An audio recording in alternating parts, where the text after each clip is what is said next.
Jesus' triumphal entry into Jerusalem, a king like no other. Imagine yourself, dear listeners, in the bustling streets of Jerusalem nearly 2,000 years ago. The air is charged with palpable excitement. The holy city buzzes with rumors and expectations. It's the beginning of the Jewish Passover week. Pilgrims are flocking from all corners of the country to celebrate this important feast. But this year, something different is in the air. One name is on everyone's lips: Jesus of Nazareth. This extraordinary man, who they say heals the sick, raises the dead, and teaches with unprecedented authority, is on his way to Jerusalem. People wonder, what will he do? Is he really the long-awaited Messiah? Will he finally declare himself king and liberate Israel from Roman oppression? What no one yet knows is that the events about to unfold in the coming days will change the course of history. And it all begins with what will later be called Jesus' triumphal entry into Jerusalem.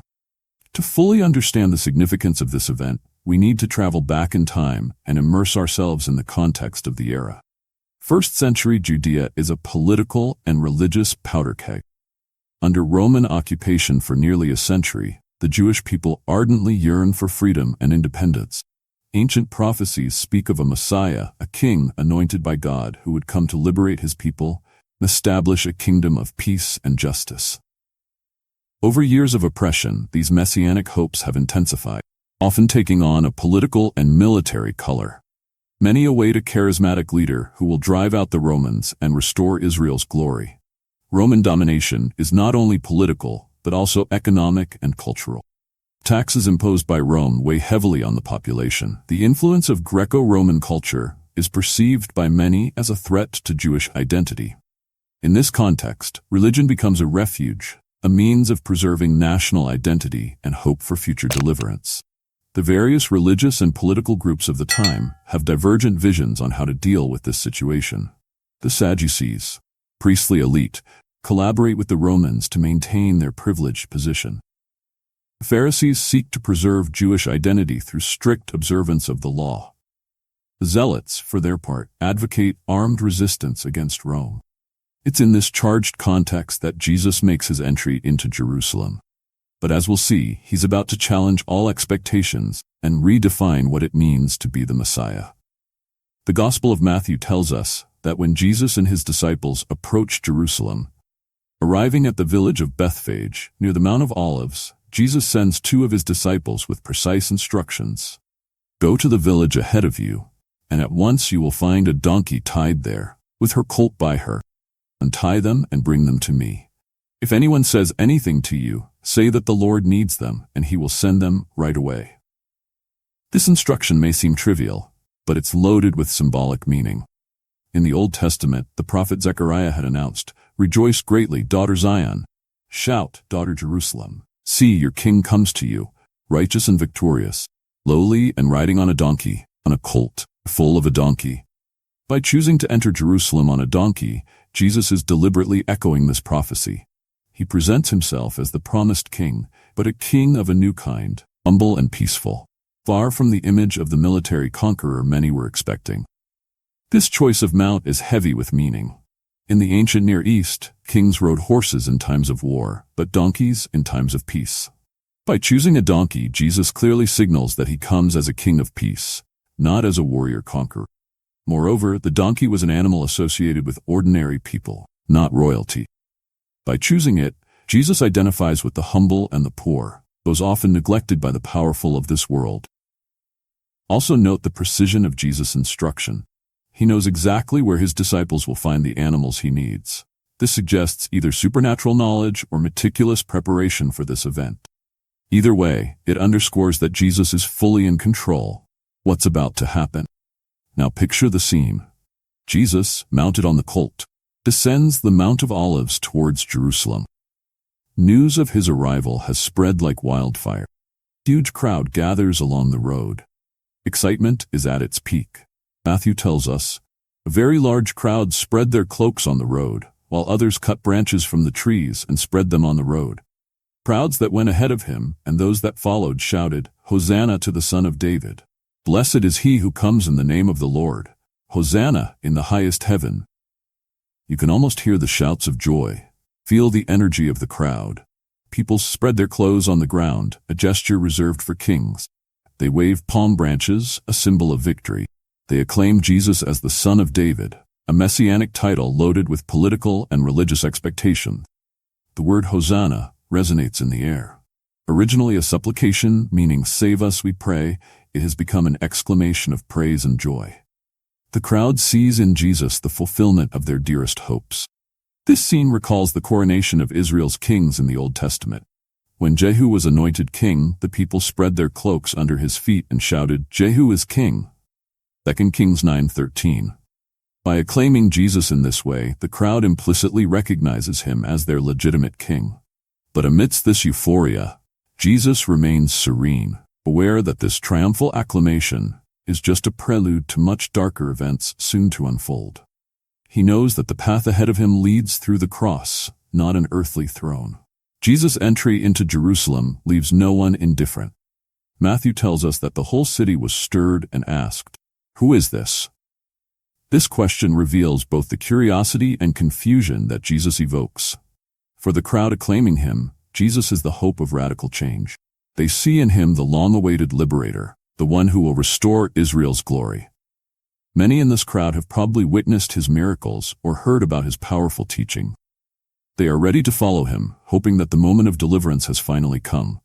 But not everyone shares this enthusiasm. The religious authorities, the priests, the scribes, the Pharisees, observe the scene with growing suspicion. For them, Jesus represents a threat to the established order. His popularity, his unconventional teaching, his criticisms of them, all of this deeply worries them. The Gospels tell us that some Pharisees in the crowd even asked Jesus to silence his disciples.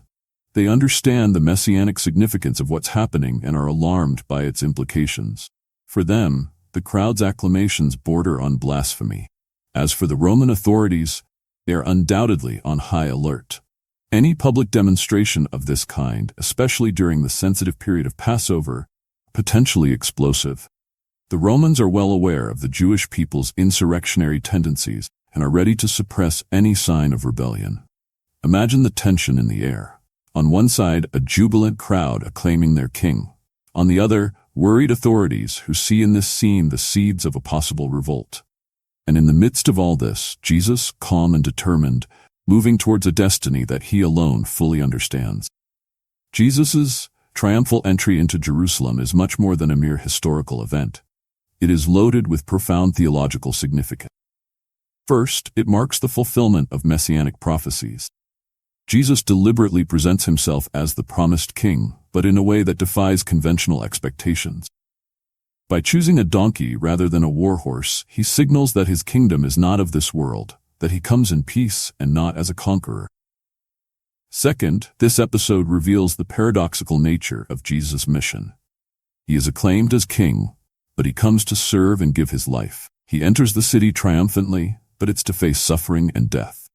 This paradox is at the heart of the Christian message. God's victory is accomplished through the apparent defeat of the cross. Third, the triumphal entry prefigures Christ's universal reign. The crowd's acclamations, "Hosanna in the highest heaven," suggest that what's happening here has cosmic implications. Not just Israel that's concerned, but all of creation. Fourth, this event invites us to reflect on the nature of Jesus' kingship. What kind of king is he? What kind of kingdom does he bring? Unlike the kings of this world who reign by force and domination, Jesus establishes his reign through love and self-sacrifice. Finally, the triumphal entry shows us the tension between glory and suffering in Jesus' mission. He is acclaimed as king, but this acclamation leads him directly to the cross. This tension between glory and suffering is a recurring theme in the Christian life. Dear listeners, you may be wondering, what does this event mean for us today, 2,000 years later? How can Jesus' triumphal entry into Jerusalem illuminate our lives in the 21st century? A call to reevaluate our expectations. Just like the crowd in Jerusalem, we often have our own ideas about what God should do and how he should act. Jesus' entry invites us to let God, be open to his ways that may challenge our expectations. In our personal lives, in our churches, in our society, are we ready to welcome a God who often acts in unexpected ways? An invitation to humility. In a world that values power and success, Jesus shows us a kingship based on humility and service. How could this transform our approach to leadership and success? In our families, our workplaces, our communities, how can we embody this humility of Christ? A challenge to our commitment. A crowd that acclaims Jesus on Palm Sunday will be the same that cries "Crucify him" a few days later. This invites us to reflect on the depth and constancy of our own commitment to Christ. Are we faithful disciples only when everything is going well, or are we ready to follow Jesus even when the path becomes difficult? A redefinition of victory. Jesus' triumphal entry prefigures a victory that will pass through the cross. This invites us to rethink our conception of victory and success in light of the gospel. In a society obsessed with visible and immediate success, how can we embrace the long-term vision of God's kingdom? How can we find the strength to persevere in faith, even in the face of apparent failures? A call to peace. By entering Jerusalem on a donkey, Jesus presents himself as a king of peace. In a world marked by conflicts, how can we be peacemakers in his image? This may mean seeking reconciliation in our personal relationships, working for justice in our society, or promoting understanding between different groups. An invitation to celebration. Despite the tragedy to come, the triumphal entry is a moment of joy and celebration. This reminds us of the importance of celebrating God's presence in our lives, even in the midst of difficulty. How can we cultivate a spirit of praise and gratitude in our daily lives? A call to action. The people in the crowd were not mere spectators. They actively participated in the event by spreading their cloaks and waving branches. Similarly, we are called to be active participants in God's work, not just observers. How can we actively contribute to the advancement of God's kingdom in our sphere of influence? Let's take a moment to reflect personally on this event. I invite you to meditate on these questions. If Jesus were to make his entry into your city today, how would you welcome him? What are your expectations of him? Are there areas of your life where you resist Jesus' kingship? Why? How can the image of a humble and serving king transform your understanding of leadership and service? To what extent are you ready to follow Jesus, even when his path challenges your expectations or those of society? How can you manifest in your daily life the type of kingdom that Jesus came to establish? Are there situations in your life where you need to choose humility rather than self-assertion? How can you be a peacemaker in your family, workplace, or community? Jesus' triumphal entry into Jerusalem is not just an isolated episode in history.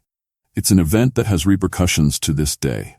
Immediately, it precipitated the events that led to Jesus' crucifixion. The authorities, alarmed by his popularity and the messianic fervor he aroused, redoubled their efforts to eliminate him. The triumphal entry marked the beginning of the most crucial week in Christian history, culminating in Jesus' death and resurrection. For the early Christians, this event became a key element in their understanding of who Jesus was and the nature of his mission. They saw in it the fulfillment of prophecies and a clear sign of Jesus' kingship, even if this kingship was of a radically new nature. Over the centuries, the Church has commemorated this event on Palm Sunday, making it the beginning of Holy Week. This annual celebration invites believers to reflect on the nature of Christ's reign and their own commitment to follow him. It reminds us that Jesus' path, and therefore ours, passes through the cross before reaching the glory of the resurrection. The triumphal entry has also influenced how the Church understands its mission in the world. Just as Jesus entered Jerusalem as a humble and peaceful king, the Church is called to enter the world not with an attitude of domination, but of service and sacrificial love. In art and literature, the image of Jesus entering Jerusalem on a donkey has become a powerful symbol of divine humility and the reversal of the world's values. It has inspired countless works of art, from painting to music to poetry. Even today, Jesus' triumphal entry continues to challenge us. It reminds us that God's kingdom often operates in unexpected ways, that it defies our categories and expectations. It invites us to a faith that is ready to welcome Jesus as he is, not as we would like him to be.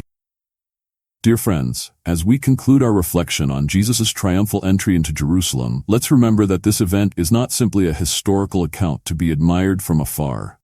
It's an invitation an invitation to welcome Jesus as our King, to embrace his vision of the kingdom, to follow him on the path of humility and service. Jesus' entry into Jerusalem shows us a king like no other. King who comes not to be served, but to serve and give his life. A king who chooses the path of humility rather than brute force.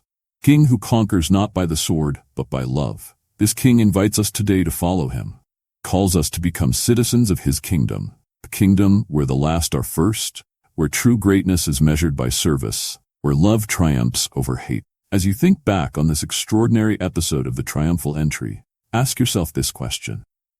How will I welcome this humble king into my life today? Am I ready to let him challenge my expectations, transform my priorities, renew my vision of the world? May the image of Jesus, acclaimed as king but humbly riding a donkey, continue to inspire and challenge us. May we find the courage to follow him, even when the path is difficult, knowing that it's in this faithful following that we will discover the true life, true freedom, and true royalty to which we are called. May Jesus' triumphal entry into Jerusalem not just be an event we commemorate once a year, but a reality that transforms our daily lives. May we, like the crowd that day, recognize the coming of our King, but with a deeper understanding of what his kingship means. May we be ready to spread our cloaks on his path, offer him all that we are and all that we have. May we acclaim him, not only with our lips, but with our lives, by embodying the values of his kingdom in our world. In a world that shouts Hosanna to so many false kings and false promises, may we remain faithful to the true King, the one who comes in the name of the Lord, bringing salvation, peace, and true freedom. May his triumphal entry into Jerusalem become a triumphal entry into our hearts and lives, transforming everything in its path.